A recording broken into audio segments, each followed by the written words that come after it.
Hola, bienvenidos a otra edición de Estudiamos Juntos Responde, una sección de algunos 15 o 20 minutos donde queremos contestar sus preguntas que nos han dejado después de cada semana, los domingos y los lunes, del repaso de la lección que hemos estado haciendo en Estudiamos Juntos.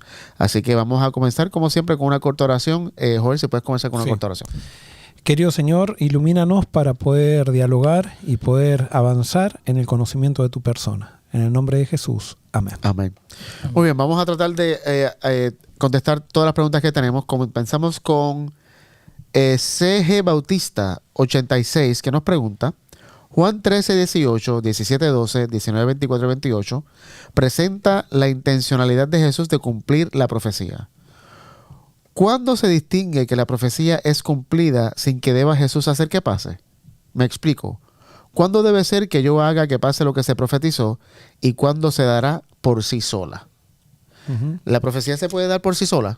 Sí, las profecías que tienen que ver con lo que va a hacer Dios sin intervención del ser humano, se dan por sí solas, o sea, dependen de Dios. Entonces hay profecías que dependen solamente de Dios, hay profecías que están dadas para los impíos y hay profecías que están dadas para los justos.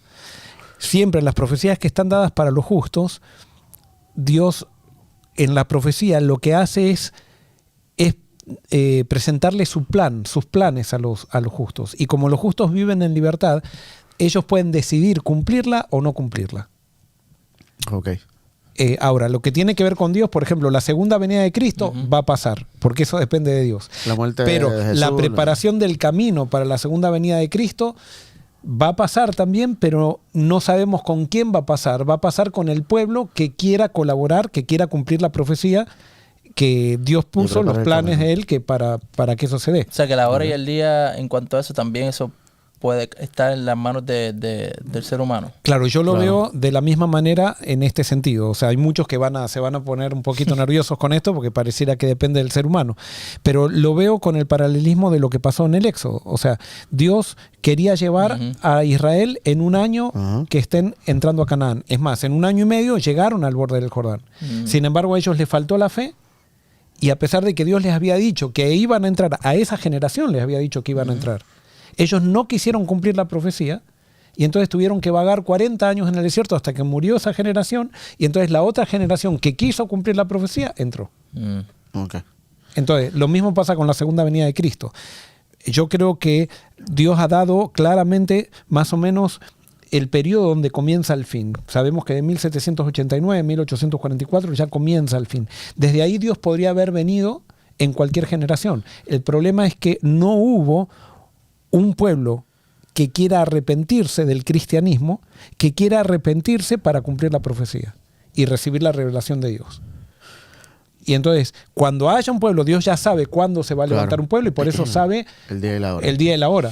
Pero no es que porque Él sabe va a ocurrir cuando Él deseaba, porque por eso Apocalipsis comienza diciendo que Dios le presenta a Juan las cosas que deben suceder pronto. No le dice que van a suceder pronto, sino que le dice que deben suceder pronto si es que lees, escuchas, oyes y cumples la profecía. Así comienza el Apocalipsis. Solo tal vez para añadir un ejemplo más, también hay profecías del Antiguo Testamento de la restauración de Israel como nación, donde iban a prosperar, donde Sion iba a ser el monte central. Eso tenía que Israel cumplirlo. Correcto, y no lo quiso. No lo quiso, eso no se cumplió esa profecía. Y entonces tenemos las profecías que Dios hace para los injustos, que nosotros no tenemos ninguna, si estamos en el pueblo de Dios voluntariamente, no tenemos ninguna participación en eso, y como los injustos ya son esclavos de Satanás, la profecía se cumple. Claro. Y por ejemplo, los soldados que estaban sorteando las vestiduras de Jesús, ni sabían que estaban cumpliendo una profecía, sin embargo la profecía los agarró. Muy bien. Tomás Abraham nos dice: saludos familia, gracias por la lección y disculpen, pero tengo varias preguntas. Cuando Pablo escribe en Filipenses 3, 7 al 14 sobre considerar todo como basura con tal de conocer a Jesús y predicar su cruz, ¿cómo podemos relacionar esto con la forma en que hoy proclamamos nuestras doctrinas distintivas? A veces parece que damos más énfasis al orgullo por nuestras creencias específicas que a vivir una vida centrada en Cristo. ¿Cómo podríamos conectar el espíritu de los pioneros de nuestro movimiento con la revelación de Jesús que Pablo menciona? Me cuesta ver cómo este mensaje distintivo refleja plenamente a Jesús en la forma en que Pablo lo predicaba. Gracias.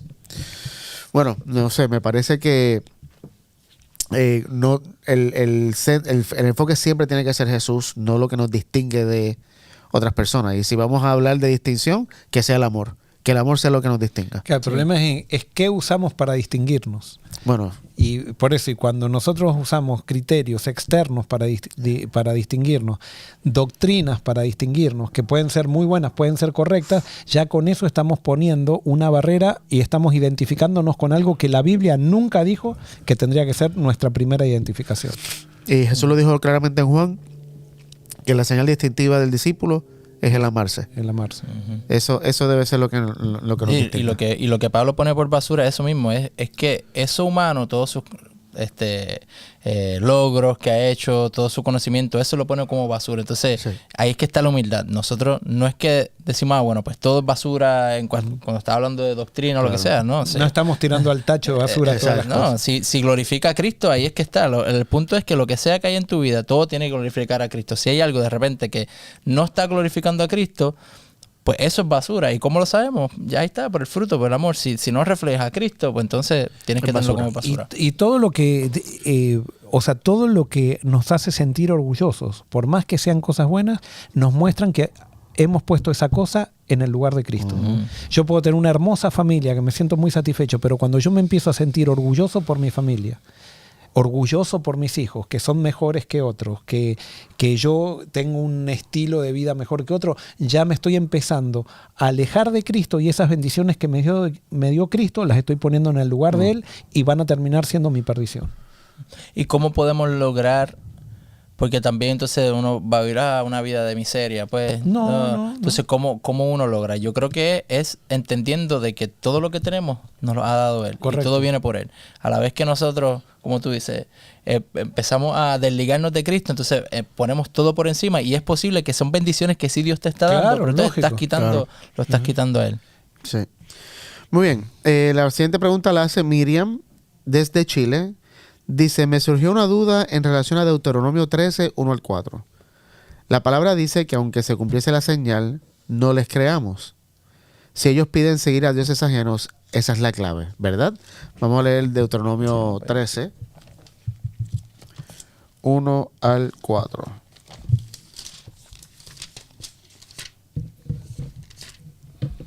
¿Lo leo? Dale. Dice, cuando se levante en medio de ti un profeta o soñador de sueños y te anuncie una señal o un prodigio, si se cumple la señal o el prodigio que él te anunció y te dice, vayamos tras dioses ajenos que tú no conoces y sirvámoslos, no escucharás la palabra de tal profeta ni de tal soñador de sueños, porque Jehová vuestro Dios os está probando para saber si amáis a Jehová vuestro Dios con todo vuestro corazón y con toda vuestra alma. A Jehová vuestro Dios seguiréis y a Él temeréis, guardaréis sus mandamientos y escucharéis su voz. A Él serviréis y a Él le seréis fieles. Sí, yo creo que lo que dice Miriam cuando habla de esto, donde dice, la palabra dice que aunque se cumpliese la señal, no les creamos. O sea, si ellos dicen algo que va en contra de los principios del reino, aunque se cumpla, pues ya es algo que no debemos creer, porque está yendo en contra de los principios del reino. Aunque sea, es un falso profeta. Un falso Cristo. Está llevando en pos de dioses ajenos. Correcto. Ya no tenemos ese problema de que algún profeta nos venga a enseñar dioses ajenos, pero sí podemos tener profetas que nos enseñan un dios tergiversado. Exacto. Que nosotros podemos ser uno. Y por eso es tan importante conocer a Dios tal cual como es. Exactamente. A través de Jesús. Muy bien. Elida Redondo pregunta, ¿y si ese fruto del Espíritu siempre es bueno?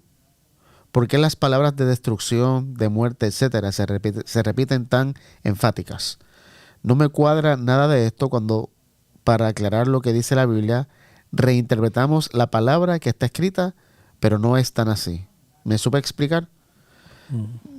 Creo que un poco, o sea, yo creo que te explicaste bien, tal vez yo soy el que no entiendo muy bien, no sé en qué contexto ella hizo la pregunta, pero sí yo creo que hay muchas veces en la Biblia que cogemos la palabra muy literal, lo que en el círculos teológicos llaman la letra versus el espíritu. O sea, sí hay una letra literal que puede decir algo, pero cuál es el principio que está detrás de lo que se dijo es más importante que lo que está escrito. No sé si eso hace sentido. Sí, hace sentido. Sí, por eso es que Jesús vino a explicarlo. Entonces, todo lo tenemos que ver a través de él. Entonces, cuando él dijo que viste que fue dicho, ¿verdad? Entonces ahora él comienza a explicar, por ejemplo, ojo por ojo, diente por diente. Entonces si nos quedamos con la letra de eso, no estamos entendiendo. Jesús mismo dijo, mira, lo llevó a algo contrario. Es como que aquí te está diciendo, paga por ser vengativo. Entonces después Jesús enseña al contrario. Sirve. Si alguien te pide, ve una milla más, pon tu otra mejilla. Suena como si fuera contradictorio. Entonces, ahí es que está lo lindo, que de hecho, que ahí es cuando uno comprende que siempre fue misericordia. Lo que pasa es que en ese contexto que vivían, eso para ellos era misericordia, pero estaba todavía lejos de la realidad. Y probablemente, digo yo, que todavía nosotros estamos lejos de la realidad de tantas cosas que Dios nos quisiera alumbrar, que probablemente si nos dice ahora mismo tantas cosas que no las comprenderíamos o las rechazaríamos. No, y también tenemos que recordar que, por ejemplo, en el Antiguo Testamento, los profetas y los individuos no tenían la revelación que Jesús trajo. O sea, cuando ellos escriben con la revelación y con la interpretación que tienen al momento, que no es la completa en Jesús, y por eso pueden hablar de muerte, pueden hablar de destrucción, como dice Elida aquí, pero con una mentalidad que cuando Jesús llega, entonces hace más sentido que lo que ellos escribieron tal vez estaba equivocado. Una de las cosas que a nosotros creo que esto, desde mi punto de vista, nos han enseñado mal, el mundo cristiano nos enseñó mal, y eso viene por influencia de la Edad Media. No creo que así lo veían los hebreos, a lo que voy a decir ahora, pero en la Edad Media, con esto de que la gente elegida por Dios la transformaban en santos que daban obras de supererogación, se llamaba, obras que daban para que la gente pueda salvarse a través de las obras que ellos hacían, y por eso hay un montón de santos en la Edad Media, que eran personas que incluso eran semi-adoradas. Entonces también esa mentalidad llega hasta ahora nosotros en el cristianismo, y pensamos que cuando Dios elige un profeta e inspira a un profeta, lo hace infalible por inspirarlo. Y no lo vemos eso en la Biblia. Es más, justamente en la Biblia muchas veces decimos la evidencia de que la Biblia es inspirada es porque señala los errores de las personas y eso, pero sin embargo, cuando surge un profeta ahora actual, pensamos que ese profeta fue infalible por el hecho de que Dios lo eligió y que todo lo que escribió fue infalible, y que con una cita de lo que escribió podemos entonces determinar qué es verdad, qué es mentira. No, los profetas Dios los elige, Dios les da un mensaje, pero no los hace infalibles. Dios no hace a ningún ser humano infalible, o sea, porque... O sea, nosotros tenemos que estar creciendo continuamente. Entonces, cuando Dios inspira a un profeta, el profeta escribe el mensaje con sus palabras, con la luz que tenía, como decía Ángelo, pero no es infalible. Y por eso Dios pone más de 40 autores en la Biblia, porque tiene que haber un diálogo profético para que entendamos, crezcamos en la verdad, porque los seres humanos no son capaces de transmitir la verdad plena. Entonces llega Pablo, después dice, llega Jesús, y en Jesús sí podemos encontrar la verdad plena. Jesús sí es el camino, la verdad y la vida. Y eso nos muestra, entonces, cuando enseñamos la inspiración de una manera correcta, nos hace sentir realmente que lo único que no cambia, lo único que puede ser referencia total, no parcial, sino total, es Jesús. Todo lo demás tiene que ser probado por Jesús. No, y criticamos a los musulmanes, o sea, criticamos el Corán, que fue, según ellos, es dictado palabra por palabra, o sea, todo lo que está escrito y en el idioma, todo. Entonces nosotros actuamos de la misma manera con la Biblia, como si la Biblia hubiese sido dictada letra por letra, palabra por palabra, y como si cuando Dios inspiraba al profeta, ellos tenían el conocimiento de todo el mundo y sabían cómo funcionaban las estrellas, cómo funcionaba aquello, cómo funcionaba todo. Y no es así. Estaban limitados. Hay limitación. O sea, no, totalmente. Sino un profeta, cuando Dios lo elige, si por ejemplo Dios te elige a vos o me elige a mí, enseguida nos empezamos a sentir como dioses, y ese es un gran problema. Y por eso, teniendo estos conceptos, supónganse que un día Dios a usted, a mí, con el concepto de que Dios me hace infalible, si Dios un día se me aparece en un sueño y me dice, Joel, vas a ser mi profeta, ahí yo me la creo, porque digo, desde ahora soy infalible. Todo el mundo, ojo, ahora todo el mundo me tiene que escuchar a mí, no tiene que pensar más. Lo que yo pienso, los demás tienen que pensar, ¿no? Y eso es justamente poner al ser humano en el centro. Los profetas no pueden ser el centro, es Jesús el centro. No, y si lo hace de esa manera, aún así hay limitación. ¿Sabes? Nosotros los humanos somos limitados. Siempre va a haber algo donde interviene el ser humano, ahí, se contaminan las cosas. Muy bien, entonces la última pregunta nos la hace Ilia Veloto y nos dice: saludo cordial. De todo lo que he aprendido estudiando la palabra La Luz de Cristo, hay un tema del Antiguo Testamento que les agradezco me explican. Dios mandaba que mataran a pueblos completos, incluyendo a los niños, como en 1 Samuel 15:3. Allí yo quedo de noche pastorándolo. Bendiciones y gracias infinitas a todos por todo. Esto, sin duda, en 1 Samuel 15:3 es cuando Samuel confronta, o no confronta, pero le dice a Saúl que tiene que ir y matar y destruir a todos los amalecitas, porque llegaron ya al colmo desde que hacía yo no sé cuántos años atrás, cuando el pueblo de Israel salió de Egipto, en el desierto los atacaron por la retaguardia, si no me equivoco, y y allá no los dejaron pasar, una de esas dos cosas.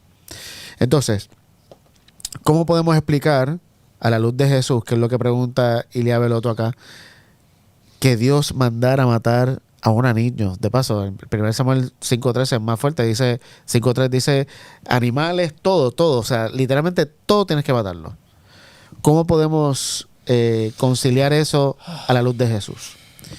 Es una pregunta... a mí me deja de noche también. Sí. Es una pregunta difícil, sin duda. Y no sé si mi respuesta te satisfaga, pero es algo que siempre, cuando llego a un punto de la Biblia donde como que hay un choque, recuerdo que el problema no es la palabra, el problema soy yo, para poder entenderla. Y que Jesús enseñó sin duda algo totalmente diferente a eso, y Jesús no se contradice. Entonces tiene que haber una manera de que podamos reconciliar quién es Jesús, la revelación que Jesús trajo, con lo que pasó en el Antiguo Testamento. Yo creo que vamos a lo que decíamos ahorita. Estos individuos que escribieron y las personas que vivieron en esta época no tenían toda la revelación de Dios en Jesús. Y por eso actuaban de ciertas maneras que si hubiera llegado Jesús tal vez no hacían esto. O Dios no le pedía, si puedo usar el paréntesis ese, los asteriscos, que mataran a alguien. Yo creo que Dios trabajaba y funcionaba con lo que tenía al momento. Y bueno, vemos claramente en la Biblia que hubo personas que no eran las mejores, pero sin embargo Dios tuvo que usarlas para llevar a cabo al frente algo que Dios quería hacer. Pero no sé... Y también, esta es la manera, y realmente el tema y la pregunta es complicada. Pero vivimos en un mundo de pecado, donde hay maldad, y especialmente si nos vamos a ver estudiar la historia, vemos que la sociedad en aquel tiempo era aún sumamente barbárica, era una cosa terrible. Y entonces, lo que volvemos de acuerdo al contexto, Dios también trabaja con eso. Entonces hay seguridad, hay cosas que como seres humanos necesitamos ciertas protecciones, claro, ciertas cosas que se tienen que hacer, porque, por ejemplo, qué sé yo, no sé qué ejemplo usar para que no me malinterpreten, pero si hay algo donde estamos corriendo en peligro, tiene que haber algún tipo de autoridad o tiene que haber algún tipo de ley. No estoy hablando de que pues vamos a ir a matarlos, pero siempre hay una defensa, siempre hay algo que por causa del pecado tiene que haber algún tipo de intervención.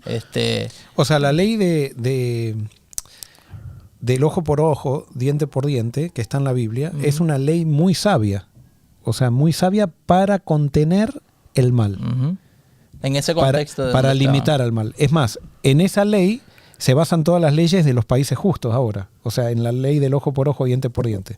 Porque si en la ley civil no se paga por lo que uno hace, la sociedad termina siendo un caos. Eso en la ley civil. Exactamente. Es necesario el ojo por ojo, diente. En este mundo de pecado se necesita esa ley. Es más, el que está matando, por ejemplo, la ley del ojo por ojo, diente por diente, el que está matando puede saber de que puede ser muerto. Entonces está eligiendo morir cuando mata. No sé si me explico. Sí. Es una decisión personal que está tomando. Y nosotros no nos podemos... la ley civil no puede analizar por qué está matando, sino que simplemente lo que tiene que es juzgar conductas y actuar dando penas por las conductas que se hacen. Los países que tienen la ley del ojo por ojo, diente por diente, son los países más ordenados en ese sentido. Ahora, esa ley no se puede aplicar a la vida espiritual. Exactamente. O sea, el reino de Dios no funciona por esa ley, el reino de los cielos. Entonces, en el mundo de pecado, si nosotros, por ejemplo, hiciéramos un gobierno, nosotros tres, y estamos en el pueblo de Dios, esa ley no la aplicaríamos. Si es que, fíjate, si es que todos estuvieran transformados por el Espíritu. Claro. Pero al estar en una sociedad, que eso era lo que el pueblo de Israel también estaba en una sociedad, entonces se aplicaba. Yo no entiendo las órdenes esas, y no quiero tampoco dar respuestas, Claro. porque para mí esto, les decía antes, que es un grano que me pica, o sea, en Jesús no lo veo. Entonces sí puedo establecer ciertos principios que me pueden ayudar a traer luz, pero no a dar una respuesta. Uno de los principios veo, por ejemplo, que el pueblo de Dios se va metiendo en guerras, de acuerdo a lo que estaban acostumbrados para conquistar y todo eso. Sin embargo, vamos viendo que en la medida que surgen los profetas, cada vez los profetas están cada vez más en contra de la guerra. Y es más, termina el Antiguo Testamento, dice, yo quiero que entiendan que no es con ejército ni con fuerza, sino con mi espíritu, no es con armas. Es más, vemos que Dios le prohíbe a Israel hacer censos para que no confíen en la fuerza y para que entiendan que es por medio de su poder la conquista. Pero eso no lo entendían, y entonces la revelación va siendo progresiva, y en la medida que vamos llegando a Cristo, cada vez vamos viendo por medio de los profetas, los sinceros, los profetas elegidos por Dios, porque había profetas falsos, pero los profetas elegidos van presentando cada vez una visión más amplia de la imagen de Dios hasta que llega Jesús. Y por eso, cuando ustedes estaban hablando, me vino este pensamiento a la mente, y no es que esta sea la respuesta, pero me está haciendo cada vez más sentido ahora, mientras también tú hablabas. ¿Era el plan de Dios que Israel tuviera un rey y que fuera un reino como los demás? ¿Y lo permitió? No. Para mí, estas son las consecuencias de ir en contra de lo que Dios quería al principio. Yo creo que si el pueblo de Israel se hubiera quedado como estaba en la época de los jueces, ¿viste? Que era Dios el que mandaba, tal vez no hubiera llegado a esto. Y yo creo que aún en el Antiguo Testamento vemos que la intención de Dios nunca era matar. Por ejemplo, cuando iba a hacer la conquista de Canaán, la intención, el plan A de Dios no era que Israel peleara y matara a las naciones. Dios dice, yo voy a enviar avispas, y cuando la gente ve a las avispas, se van a ir, y ustedes van a coger eso, miren, nadie va a tener que morir.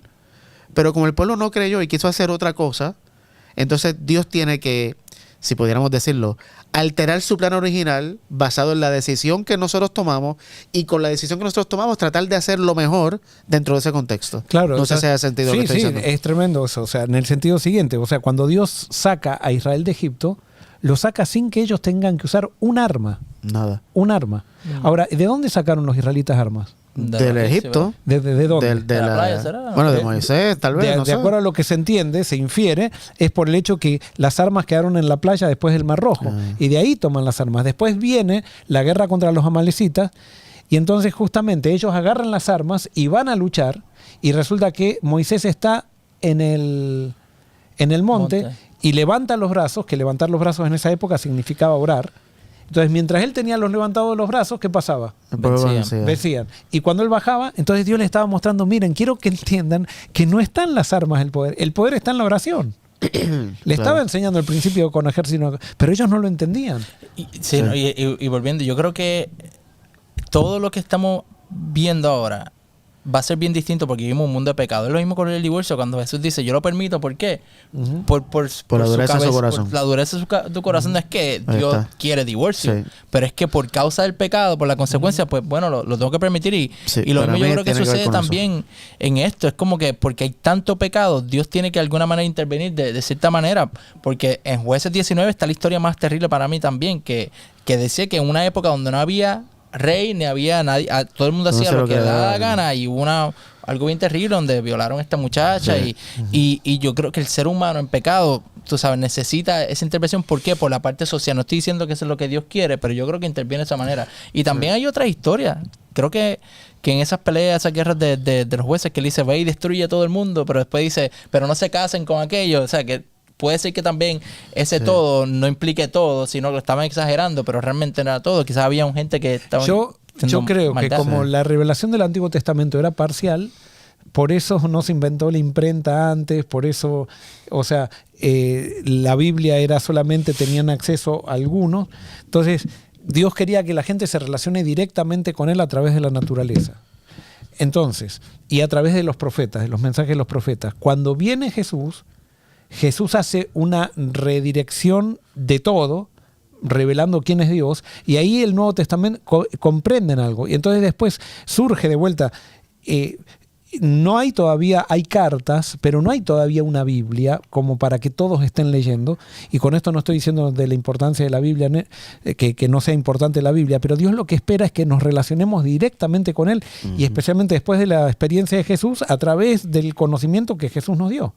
Después surge la Biblia y gracias a Dios eso surgió para salir del oscurantismo de la Edad Media, que trajo liberación de la gente, pero esa liberación todavía no ha sido completa, porque todavía seguimos también enredados en muchas cosas con respecto a la Biblia y hemos puesto a los profetas al mismo nivel que Jesús. Y por eso Jesús les dice cuando sube al monte de la transfiguración, no Jesús, sino Pedro cuando ve, o sea, estaba caminando con Jesús por 2 años, no sé por cuánto tiempo, y no le hacía nada, pero cuando ve a Enoc y a Elías, quiere que se queden a vivir ahí con ellos. Sí. O sea, no le llama la atención Jesús, sino que le llama la atención Elías y Moisés. Elías y Moisés, perdón. Y entonces cuando Dios le dice, escuchen a mi hijo, no a Elías y Moisés, a él oigan. No a Elías y Moisés. No, ellos querían escuchar a Elías y Moisés. No, al que tenemos que escuchar es a Jesús. Sin duda. No, y quería mencionar, creo que Ezequiel o Jeremías, no sé quién es que, porque estamos hablando de Jesús, pero también en el Antiguo Testamento vemos las pinceladas de quién es Dios, porque lógico. Él dice que yo no me deleito en la muerte de los impíos. Entonces, cuando vemos la historia de Samuel, no es como que Dios está, ok, vamos a matarlo, porque ese es su deleite, ese es su placer. Yo creo que aún así hay dolor, pero si fuera de esa manera, yo creo que entonces, ¿qué sabemos? Y que si Dios estaba protegiendo de alguna manera al pueblo porque algo iba a suceder si no hacían algo socialmente para tomar control de esa gente, quizás podían venir y hacer algo peor. Sí, para mí al final del día, para mí, es que Dios tiene que bregar con las decisiones que nosotros tomamos, aunque sean las más malas. Con eso tiene que obrar. Y lamentablemente, obrando a través de mis decisiones malas, le puedo atribuir a Dios la acción que yo estoy cometiendo. Claro. Pero, sí, Dios se mete en el barro para sacarme del barro. Exactamente. Y entonces para me toma donde estoy para llevarme a donde Él está. No me deja donde estoy. O sea, no se queda jugando conmigo en el barro, sino que me saca, pero se embarra. Y nos embarramos. A tal punto se embarra que nosotros hasta ahora seguimos pensando de que Dios...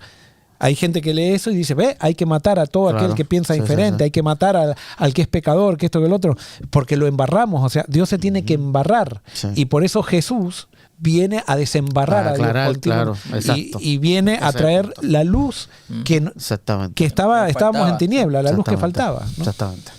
Bueno, esas son todas las preguntas. Yo sé que podemos estar aquí 1 hora más, pero ya van 27 minutos. Así que gracias a todos los que sometieron sus preguntas. Recuérdense que cada domingo a las 9 de la mañana sale Estudiemos Juntos y tienen el domingo y el lunes para someter sus preguntas y luego acá entonces las grabamos y salen los jueves, si no me equivoco. Sí. Jueves salen las respuestas. Jueves. ¿Ok?